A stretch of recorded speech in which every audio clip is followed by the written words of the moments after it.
हजुर नमस्कार सबैलाई। मेरो यो भिडियो भ्लगमा तपाईँहरूलाई स्वागत छ। तपाईँहरूलाई जुन यो मैले देखाइरहेको छु भिडियो, तपाईँहरूलाई थाहा भयो होला यो भिडियो देख्दाखेरि यो भिडियो हाम्रो क्याम्पको हो र अहिले अलिकति परिवर्तित चाहिँ कसरी देखिन्छ भन्दाखेरि अब घर वरिपरि सागसब्जीहरू लगाएर अनि अलिकति खेतीपातीहरू जस्तो गर्न थालेको जस्तो देखिन्छ हैन। अलिकति परिवर्तन चाहिँ अब गाउँघरमा जस्तो, तर पनि जुन बसोबास छ एउटा घरको बनावटीहरू छ जस्तोको त्यस्तै छ। यो देख्दा चाहिँ हामीलाई धेरै पहिलाको सम्झनाहरू आउँछ र यस्तै घरहरूमै हुर्कियो हैन।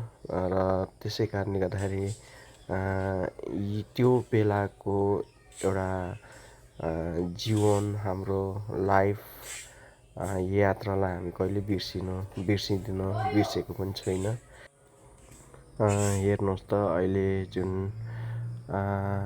स्टोभहरू राखेर पहिले त हामी एउटा चुल्हामा पकाउने गर्थ्यौँ हैन।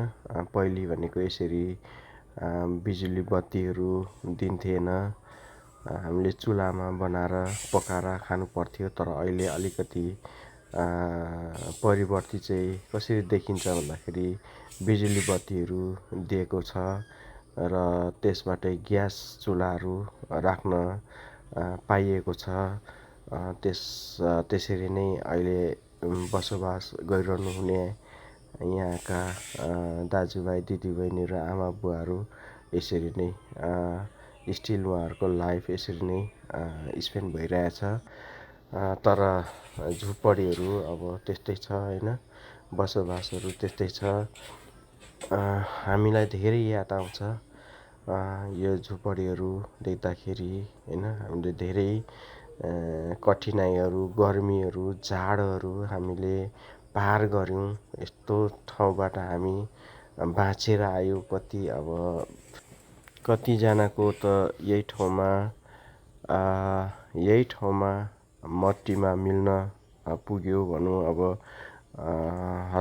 हजारौँले चाहिँ लाइफ यही ठाउँमा बितायो। हजारले यही ठाउँमा उहाँहरू मट्टीमा मिल्न पुग्यो भने कति चेन्जेस, कति परिवर्तन यही ठाउँमा गरियो भयो। र त्यसै कारणले गर्दाखेरि यो ठाउँलाई हामी जहाँ विश्वको जुनै ठाउँमा हामी छरिएर बसे पनि यो ठाउँलाई चाहिँ हामी कहिले पनि बिर्सेको छुइनँ र हामीले कहिले पनि बिर्सिनु सक्दिन यो ठाउँलाई। र यही भन्दै मैले आज एउटा छोटो भिडियो लिएर आएको थियो र फेरि पनि म अरू भिडियोहरूमा आउने छु। हस्त नमस्ते। र अन्तमा साथसाथै यो भिडियोलाई सब्सक्राइब पनि गरिदिनु होला भन्ने म आशा राख्दछु। Please subscribe, likes and shares please. Thank you everyone, thank you.